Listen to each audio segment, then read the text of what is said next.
സ്വാഗതം. പാമ്പും മുതലയും അതിർത്തി കാക്കുമ്പോൾ, അഥവാ അമിത് ഷായുടെ ശൃഗാല ബുദ്ധിയിൽ പുതിയ പദ്ധതികൾ വിരിയുമ്പോൾ, ഏതാനും ദിവസങ്ങൾക്ക് മുമ്പ് പത്രങ്ങളിലൊക്കെ വന്ന ഒരു വാർത്ത, പലരും അത് വേണ്ടത്ര ശ്രദ്ധിച്ചിരിക്കില്ല. പ്രത്യേകിച്ചും മലയാള പത്രങ്ങളിൽ അതിന് വേണ്ടത്ര കവറേജ് കിട്ടിയിട്ടില്ല. എന്താണെന്ന് പറഞ്ഞാൽ, ഇന്തോ ബംഗ്ലാദേശ് അതിർത്തിയിൽ ഏതാണ്ട് 1000ഓളം കിലോമീറ്റർ ഇപ്പോഴും അവിടെ ഫെൻസിങ് ചെയ്യാൻ ബാക്കിയുണ്ട്. മൊത്തം 4096 കിലോമീറ്ററാണ് ഇന്ത്യയും ബംഗ്ലാദേശും തമ്മിലുള്ള അതിർത്തി. ഇതിൽ 1000ഓളം കിലോമീറ്റർ ചതുപ്പ് നിലാണ്, അതുപോലെ തന്നെ മാംഗ്രോവ്സ് നിറഞ്ഞതാണ്, പുഴ നിറഞ്ഞതാണ്, സുന്ദർബനുകൾ ഉൾപ്പെടുന്ന പ്രദേശമാണ്. അതിലൂടെയാണ് ബംഗ്ലാദേശിൽ നിന്ന് വൻതോതിൽ നുഴഞ്ഞുകയറ്റം നടക്കുന്നതെന്നും ഇന്ത്യയുടെ ഡെമോഗ്രഫിക് കോമ്പോസിഷൻ അഥവാ ഇന്ത്യയിലെ ജനസംഖ്യാനുപാതം തകർക്കുന്ന വിധത്തിൽ വിദേശ നുഴഞ്ഞുകയറ്റക്കാർ വരുന്നതെന്നൊക്കെയാണ് BJP കുറേ കാലമായിട്ട് പറഞ്ഞു വരുന്നത്. ഇപ്പം അമിത് ഷായും അതുപോലെ തന്നെ നരേന്ദ്രമോദിയൊക്കെ തന്നെ കൽക്കത്തയിലും ബംഗാളിലെ ഉടനീളം അവരുടെ തെരഞ്ഞെടുപ്പ് പ്രസംഗങ്ങൾ നടത്തിയപ്പോൾ നിരന്തരം പറഞ്ഞുകൊണ്ടിരുന്ന ഒരു വാചകം ഇൻഫിൽട്രേറ്റേഴ്സ് എന്നായിരുന്നു. ഇൻഫിൽട്രേറ്റേഴ്സ് എന്ന് മോഡി തൻ്റെ പ്രസംഗത്തിൽ എത്രയോ തവണ ആവർത്തിച്ചു എന്ന് ഇത് സംബന്ധമായ ഹിന്ദു റിപ്പോർട്ടുണ്ടായിരുന്നു. ആ അതിർത്തിയിൽ നുഴഞ്ഞുകയറ്റത്തിനെ പൂർണ്ണമായും തടയാൻ വേണ്ടി ഇതുവരെ ഫെൻസ് ചെയ്യപ്പെടാത്ത, വേലി കെട്ടിത്തിരിച്ചിട്ടില്ലാത്ത 1000ഓളം കിലോമീറ്റർ പ്രദേശത്ത് മുതലകളെയും വിഷപ്പാമ്പുകളെയും ഇറക്കുക, ഇതിൻ്റെ സാധ്യത അന്വേഷിക്കുക, ഇതിൻ്റെ സാധ്യതാ പഠനം നടത്താൻ വേണ്ടി BSFൻ്റെ ഒരു പ്രത്യേക വിങ്ങിനെ ഏൽപ്പിക്കുക. ഇതൊക്കെയാണ് അമിത് ഷാ നിർദ്ദേശിച്ചിരിക്കുന്നത്. ഇത് കേട്ടപ്പോൾ സ്വാഭാവികമായിട്ടും പരിസ്ഥിതിവാദികളും അതുപോലെ തന്നെ കൺസേൺഡായ വേറെ ചില ആളുകളും അവരുടെ ആശങ്കകൾ ഉന്നയിക്കുന്നുണ്ടായി. ഒരാശങ്ക എന്താണെന്ന് പറഞ്ഞിട്ടുണ്ടെങ്കിൽ 1000 കിലോമീറ്റർ ഉണ്ട്. 1 കിലോമീറ്റർ ഒരു മുതല നോക്കുക എന്ന് വെച്ചിട്ടുണ്ടെങ്കിൽ, 1 കിലോമീറ്ററിലൂടെ വരുന്ന നുഴഞ്ഞുകയറ്റമൊക്കെ ഒരു മുതലയ്ക്ക് തടയാൻ കഴിയുമെങ്കിൽ തന്നെ 1000 കിലോമീറ്ററിലുള്ള നുഴഞ്ഞുകയറ്റം തടയാൻ ചുരുങ്ങിയത് 1000 മുതലകൾ വേണ്ടി വരും. ഇത്ര 1000 മുതലകൾ എവിടെ നിന്ന് കിട്ടും? അല്ലെങ്കിൽ 1000-ലധികം പാമ്പുകൾ വേണ്ടി വരും. കാരണം പാമ്പുകൾക്ക് മുതലകൾ അത്ര ഒന്നും അതിന് കവർ ചെയ്യാൻ പറ്റില്ല. ഇത്രയധികം പാമ്പുകൾ എവിടെ നിന്ന് കിട്ടും തുടങ്ങിയ ചോദ്യങ്ങളാണ് ചില പരിസ്ഥിതിവാദികൾ ചോദിച്ചത്. മറ്റു ചിലരാവട്ടെ വേറെ ചില ആശങ്കകൾ പ്രകടിപ്പിച്ചു. അവർ പറഞ്ഞു, ഈ പ്രദേശം ധാരാളം ജനവാസമുള്ള മേഖലയാണ്, പലതരത്തിലുള്ള ഗോത്ര വിഭാഗങ്ങൾ താമസിക്കുന്നുണ്ട്, ആദിമ ട്രൈബൽ സമൂഹങ്ങൾ താമസിക്കുന്ന സ്ഥലമാണ്, അവിടെയൊക്കെ പാമ്പും മുതലയൊക്കെ ഉണ്ടായിട്ടുണ്ടെങ്കിൽ അവിടുത്തെ ജനവാസം അപകടത്തിലാവും, ദുഷ്കരമാവും എന്ന് പറഞ്ഞു. വേറെ ചിലർ പറഞ്ഞു, ഈ പ്രദേശത്ത് നിരന്തരമായി പീരിയോഡിക്കായ ഫ്ലഡുകൾ ഉണ്ടാകുന്നതാണ്, ഇടയ്ക്കിടയ്ക്ക് വെള്ളപ്പൊക്കം ഉണ്ടാകുന്നതാണ്, ഈ വെള്ളപ്പൊക്കത്തിൽ മുതലുകൾ സമീപത്തുള്ള ഗ്രാമങ്ങളിൽ എത്തിപ്പെടും, അവിടെയും ജനവാസം ദുഷ്കരമാവും എന്നൊക്കെ പറഞ്ഞു. പക്ഷേ യഥാർത്ഥത്തിൽ എൻ്റെ അഭിപ്രായത്തിൽ അമിത് ഷായെ സംബന്ധിച്ചിടത്തോളം ഒരു മാസ്റ്റർ സ്ട്രോക്കായിരുന്നു. അമിത് ഷാ വെറുതെ കാര്യങ്ങൾ പറയുന്ന ആളല്ല. നരേന്ദ്രമോദി മുമ്പ് ഒരു തെരഞ്ഞെടുപ്പിന് മുമ്പ് നോട്ട് നിരോധനമൊക്കെ നടപ്പാക്കിയപ്പോൾ അദ്ദേഹം പറഞ്ഞിരുന്നു, 2016 അദ്ദേഹം പറഞ്ഞിരുന്നു, ഈ നോട്ട് നിരോധനം ജനങ്ങളുടെ നന്മക്കാണ്, 6 മാസം കൊണ്ട് ഇതിൻ്റെ നന്മ ജനങ്ങൾക്ക് ലഭിച്ചിട്ടില്ലെങ്കിൽ എന്നെ കെട്ടിത്തൂക്കി കല്ലെറിഞ്ഞു കൊന്നോളൂ, അല്ലെങ്കിൽ എന്നെ കെട്ടിത്തൂക്കി കത്തിച്ചോളൂ എന്നൊക്കെ അദ്ദേഹം പറഞ്ഞിരുന്നു. അപ്പോൾ അദ്ദേഹം പറഞ്ഞ മറ്റൊരു കാര്യം എന്തായിരുന്നു? ഓരോ ഇന്ത്യക്കാരൻ്റെയും അക്കൗണ്ടിൽ 15 ലക്ഷം രൂപ വരെ വരാൻ പോവുകയാണ്. ഇതിനെക്കുറിച്ച് ചോദിച്ചപ്പോൾ അമിത് ഷാ പിന്നീട് പറഞ്ഞു, അതൊരു ജുംലയായിരുന്നു, അതൊക്കെ വെറും വാചകമടിയാണ്, എല്ലാവരും വാചകമടിക്കും, രാഷ്ട്രീയമാണ്, രാഷ്ട്രീയത്തിൽ വാചകമടി പ്രധാനമാണ്. ഇതുപോലെ ഏത് സന്ദർഭത്തിലും വാചകങ്ങൾ വളരെ ശ്രദ്ധിച്ച് ഉപയോഗിക്കുന്ന, പദ്ധതികൾ വളരെ ശ്രദ്ധിച്ച് ആസൂത്രണം ചെയ്യുന്ന ഒരു ശൃഗാല ബുദ്ധിയാണ് യഥാർത്ഥത്തിൽ അമിത് ഷാ.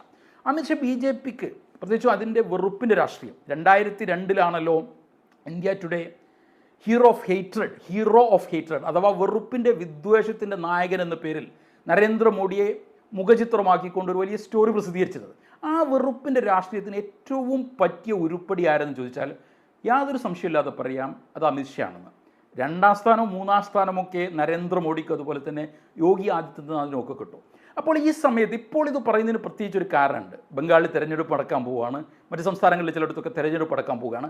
BJP നിരന്തരം പറഞ്ഞുകൊണ്ടിരിക്കുന്ന ഒരു കാര്യമാണ്, ഇന്ത്യയിലെ ഹിന്ദുക്കൾ ന്യൂനപക്ഷമാവാൻ പോകുന്നു. കാരണം എന്താ പറഞ്ഞാൽ, ഇന്ത്യയിലെ മുസ്ലിങ്ങൾ പെറ്റുപെരുകയാണ്. പെറ്റുപെരുകുന്നതിന് പുറമെ അതിർത്തിക്കപ്പുറത്ത് നിന്ന്, പ്രത്യേകിച്ചും ബംഗ്ലാദേശിൽ നിന്ന് അവർ കൂട്ടത്തോടെ ഇന്ത്യയിലേക്ക് പലായനം ചെയ്യണം. ഈ ആധുനിക രാഷ്ട്രീയത്തിൻ്റെ അവസ്ഥ, പ്രത്യേകിച്ചും ആധുനിക ജനാധിപത്യ സമൂഹങ്ങൾ നടക്കുന്ന ഒരു പ്രധാനപ്പെട്ട തകരാറ് നിലക്ക് ടാലി ഷാരോട്ടിനെ പോലുള്ള ഒരു ചിന്തക പറഞ്ഞ ഒരു കാര്യം ഞാൻ ഇവിടെ ഉദ്ധരിക്കുകയാണ്. ടാലി ഷാരോട്ട് അമേരിക്കൻ, ബ്രിട്ടീഷ്, ഇസ്രായേലി പൗരത്വമുള്ള ഒരു രാഷ്ട്രീയ മനഃശാസ്ത്രജ്ഞയാണ്. നമ്മൾ വേറൊരു കാര്യം പറയുകയാണെങ്കിൽ, പലസ്തീനിൽ ഇപ്പോൾ നടക്കുന്ന സംഘർഷം എന്താണെന്ന് പറഞ്ഞാൽ, ഒന്നിലധികം പൗരത്വമുള്ള, പലപ്പോഴും അമേരിക്കൻ പൗരത്വവും ഇസ്രായേലി പൗരത്വമുള്ള, അല്ലെങ്കിൽ അമേരിക്കൻ, ഇസ്രായേലി, ബ്രിട്ടീഷ് പൗരത്വമുള്ളവരും ഒരു പൗരത്വം ഇല്ലാത്ത ആളുകൾ തമ്മിലാണ്. ആ കാര്യം വേറെയാണ്, ഞാൻ അതിലേക്ക് പോകുന്നില്ല. പക്ഷേ ടാലി ഷാരോട്ട് പറഞ്ഞ ഒരു കാര്യമുണ്ട്. ടാലി ഷാരോട്ട് പറഞ്ഞത്, ഇന്നത്തെ രാഷ്ട്രീയത്തിൽ, തെരഞ്ഞെടുപ്പ് രാഷ്ട്രീയത്തിൽ വിജയിക്കാൻ പെട്ടെന്ന് ചില വികാരങ്ങൾ ഉണ്ടാക്കുക, വികാരങ്ങൾ ഉദ്ദീപിപ്പിക്കുക, ആളുകൾ പെട്ടെന്ന് ഭീതി ഉണ്ടാക്കുക, അല്ലെങ്കിൽ ആളുകളിൽ ചില രൂപത്തിലുള്ള പ്രതീക്ഷകൾക്ക് നിറം കൊടുക്കുക, ഈ രൂപത്തിൽ ചെയ്താൽ ഇലക്ഷൻ വിജയിക്കാമെന്ന് ഇലക്ഷൻ മനഃശാസ്ത്രജ്ഞർ പറഞ്ഞിരിക്കുന്നത്. ആ മനഃശാസ്ത്രം അനുസരിച്ചാണ് പലപ്പോഴും രാഷ്ട്രീയ പാർട്ടികൾ പ്രവർത്തിക്കാറുള്ളത്. LDF വരും, എല്ലാം ശരിയാവും. അല്ലെങ്കിൽ ഒബാമയെ പറ്റിയാണ് പ്രത്യേകിച്ചും ടാലി ഷാരോട്ടി പഠനം നടത്തിയത്. ഒബാമ തെരഞ്ഞെടുപ്പിൽ 2008-2009 തെരഞ്ഞെടുപ്പിൽ അമേരിക്കയിൽ ജയിക്കാനുള്ള കാരണം അദ്ദേഹത്തിൻ്റെ മുദ്രാവാക്യം പെട്ടെന്ന് അനുവാചരിൽ ഓക്സിറ്റോസിൻ എന്ന കെമിക്കൽ ഉണ്ടാക്കാൻ കാരണമായി എന്ന് പറയുന്നു. ഓക്സിറ്റോസിൻ ശുഭാപ്തി വിശ്വാസം ഉണ്ടാക്കുന്ന ഒരു കെമിക്കലാണ്. പലതരത്തിലുള്ള കെമിക്കലുകളെ പറ്റി നമ്മൾ കേട്ടിട്ടുണ്ട്. ഓക്സിറ്റോസിൻ ഉണ്ടാകുമ്പോൾ നമുക്ക് തന്നെ തോന്നും ശുഭാപ്തി വിശ്വാസമാണ്. ഡോപ്പമിൻ പ്രത്യേകിച്ചും ശരീരത്തിൽ ഉണ്ടാക്കിയിട്ടുണ്ടെങ്കിൽ നമുക്ക് കൂടുതൽ ധൈര്യം തോന്നും. തലേന്ന് നമ്മൾ സ്വപ്നം കണ്ട പ്രദേശത്തെ പറ്റി ഡോപ്പമിൻ ആ സമയത്ത് കുത്തിവെച്ചിട്ടുണ്ടെങ്കിൽ നമ്മൾ വീണ്ടും ആ പ്രദേശത്തേക്ക് പോകാൻ താല്പര്യം തോന്നുന്നൊക്കെ പറഞ്ഞുകൊണ്ടുള്ള ഗവേഷണങ്ങൾ നടന്നിട്ടുണ്ട്. ഞാൻ അതിനെക്കുറിച്ച് വിശദമായി പറയാനല്ല ഇവിടെ ഉദ്ദേശിക്കുന്നത്. പക്ഷേ അമിത്ഷാ ഈ സമയത്ത് ഇത് ഉപയോഗിച്ചത് പ്രത്യേകിച്ച് ആളുകൾ മുതല, പാമ്പ് ഇതൊക്കെ കേൾക്കുമ്പോൾ ആളുകളുടെ മനസ്സിൽ പ്രത്യേക ഒരു വികാരം ഉണ്ടാവും. രാജ്യം വലിയൊരു ഭീഷണി നേരിടുകയാണ്, പ്രത്യേകിച്ച് നുഴഞ്ഞു കയറ്റക്കാരിൽ നിന്ന്. ഇന്ത്യയുടെ ഡെമോഗ്രഫി, ജനസംഖ്യ ഭൂപടം മാറാൻ പോവുകയാണ്. ഇന്ത്യയിലെ ന്യൂനപക്ഷം പെറ്റുപെരുകയാണ്. ഒരു യോഗത്തിൽ വെച്ച് നരേന്ദ്രമോദി പറഞ്ഞിരുന്നത് എന്തായിരുന്നു?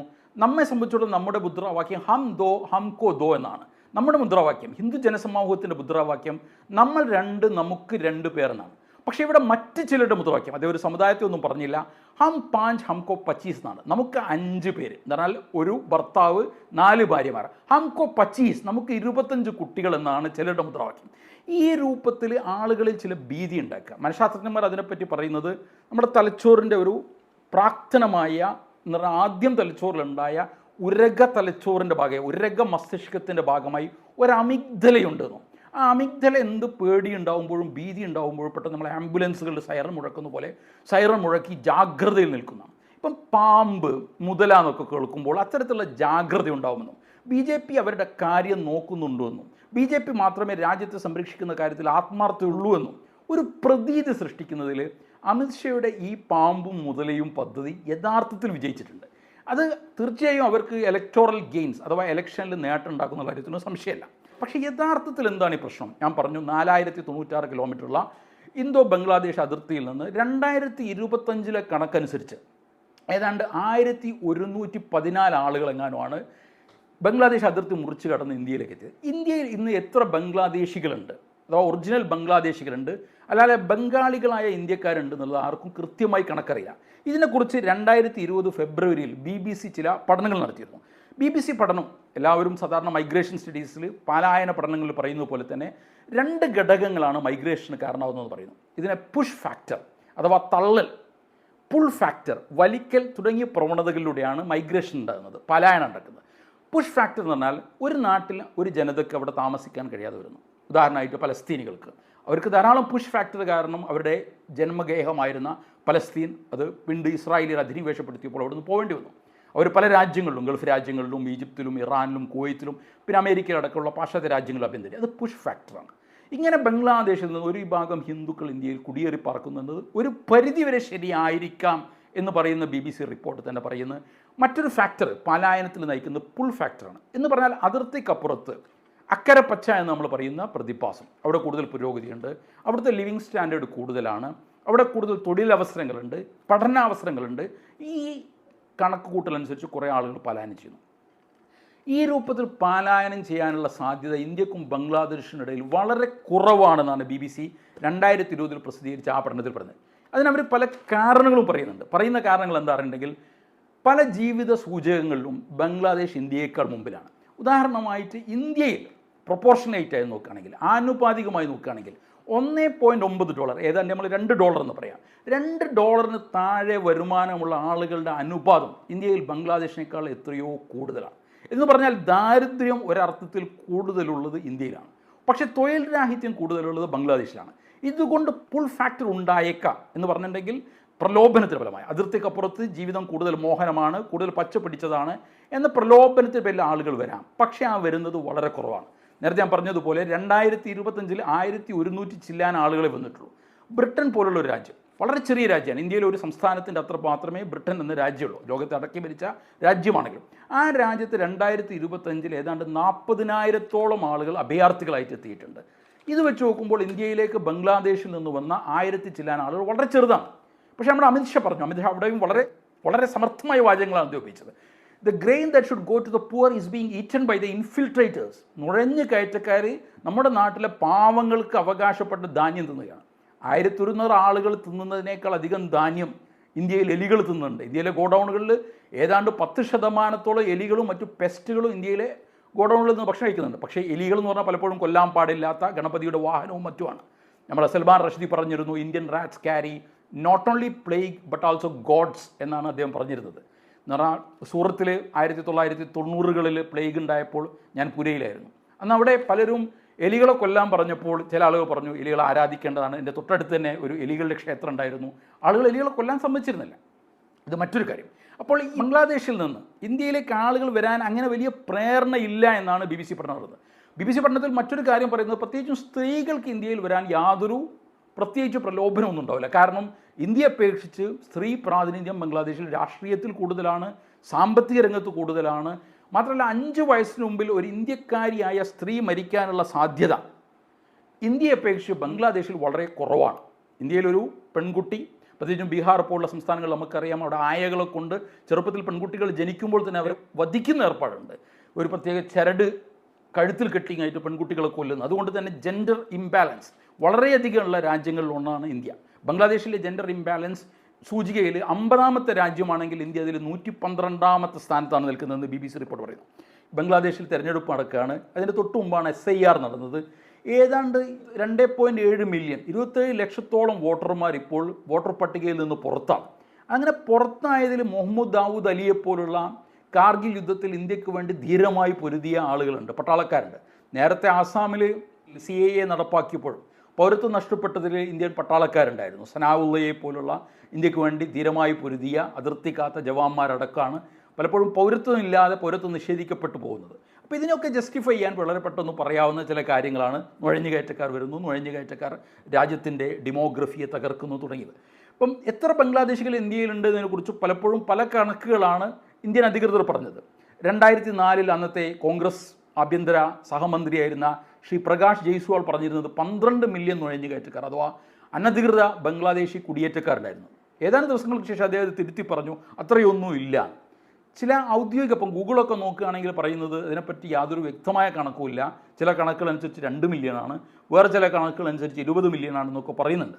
2016 കിരൺ റിജ്ജു പറഞ്ഞിരുന്നത് 20 മില്യൺ ആളുകളുണ്ടായിരുന്നു. 2020 അന്നത്തെ ആഭ്യന്തര സഹമന്ത്രിയായിരുന്ന കിഷൻ റെഡ്ഡി പറഞ്ഞു നമ്മൾ ബംഗ്ലാദേശികളൊക്കെ ഇവിടെ വേണ്ടതുപോലെ വന്നോട്ടെ എന്ന് കരുതിയാൽ ബംഗ്ലാദേശ് കാലിയാവും പോവും, ബംഗ്ലാദേശിലെ ജനസംഖ്യ പകുതിയായി പോകുന്നു.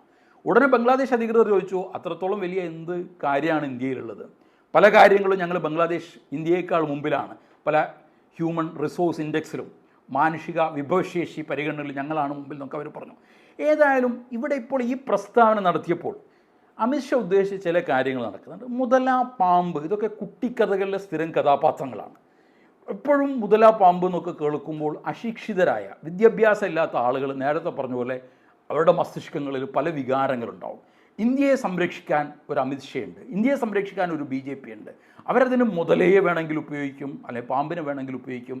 അങ്ങനെ രാജ്യത്തിൻ്റെ അതിർത്തികൾ സംരക്ഷിക്കാൻ എപ്പോഴും സദാ ജാഗരൂകരായി ജാഗ്രവത്തായി നിൽക്കുന്ന ഒരു കൂട്ടരുണ്ടെന്ന് ആ ശിശുഭാവനകളിലേക്ക് കടത്തിവിടുകയും ആ ശിശുഭാവനകളുള്ള ഭീതിയെ വളരെ സമർത്ഥമായി ചൂഷണം ചെയ്യാനും BJPക്ക് കഴിയുന്നു, ഹിന്ദുത്വ ശക്തികൾക്ക് കഴിയുന്നു. അതിന് മാത്രമുള്ള ഒരു വെടി മാത്രമാണ് യഥാർത്ഥത്തിൽ ഈ മുതല പാമ്പ് പദ്ധതി. നമുക്ക് ഊഹിച്ചാൽ അറിയാം, അവിടെ ഒന്നായിട്ട് പോയിട്ട് മുതലകളെ കൊണ്ടുപോയിടാൻ പോകുന്നില്ല, പാമ്പുകളെ കൊണ്ടുപോയിടാൻ പോകുന്നില്ല. അത്തരമൊരു പദ്ധതി പ്രായോഗികമല്ല, പ്രാക്ടിക്കലല്ല. പക്ഷേ തൽക്കാലം നടക്കാൻ പോകുന്ന തിരഞ്ഞെടുപ്പിൽ പലതരത്തിലുള്ള മാർഗ്ഗങ്ങൾ അവർ പ്രയോഗിച്ചു. 2.7 മില്യൺ എന്ന് പറഞ്ഞാൽ 27 ലക്ഷത്തോളം വോട്ടർമാരെ ഈ തിരഞ്ഞെടുപ്പിൽ അവർക്ക് എന്തായാലും വോട്ട് ചെയ്യാൻ പറ്റില്ല. എത്രയോ വോട്ടർമാർ, ഇതിൽ എത്രയോ അധികം വോട്ടർമാർ, ഏതാണ്ട് 60 ലക്ഷത്തോളം വോട്ടർമാർ, മൊത്തം 90 ലക്ഷത്തോളം വോട്ടർമാർ അവരുടെ സംശയത്തിൻ്റെ നിഴലിലാണ്. അവരുടെ പൗരത്വം നിഷേധിക്കപ്പെടാനുള്ള എല്ലാ സാധ്യതകളുണ്ട്. പലരും പറയുന്നത്, ഇപ്പോൾ ഒരു സ്ത്രീയോട് ഇൻ്റർവ്യൂ നടത്തിയ ഒരു പത്രപ്രവർത്തകൻ പറയുന്നത് അവരുടെ അച്ഛനും വല്യച്ഛനും അച്ഛൻ്റെ അച്ഛനും ഒക്കെ വോട്ട് ചെയ്തിരുന്നു. മാത്രമല്ല മാത്വ ദലിത് സമുദായം, അവർ ഹിന്ദുക്കളാണ്, ആ ദലിത് സമൂഹം പരമ്പരാഗതമായി തൃണമൂൽ കോൺഗ്രസ്സിന് വോട്ട് ചെയ്തവരാണ്. അവരെ അടക്കം ധാരാളമായിട്ട് വോട്ടർ പട്ടികയിൽ നിന്ന് നിഷ്കാസനം ചെയ്തിട്ടുണ്ട്. മുർഷിദാബാദിലുള്ള ഏതാണ്ട് 13% വോട്ടർമാർ കുറഞ്ഞിട്ടുണ്ട്. ഇതൊക്കെ BJP പദ്ധതിയെ സഹായിക്കും. കൂട്ടത്തിൽ സഹായിക്കുന്നതാണ് ഈ പാമ്പ് മുതല കഥകൾ.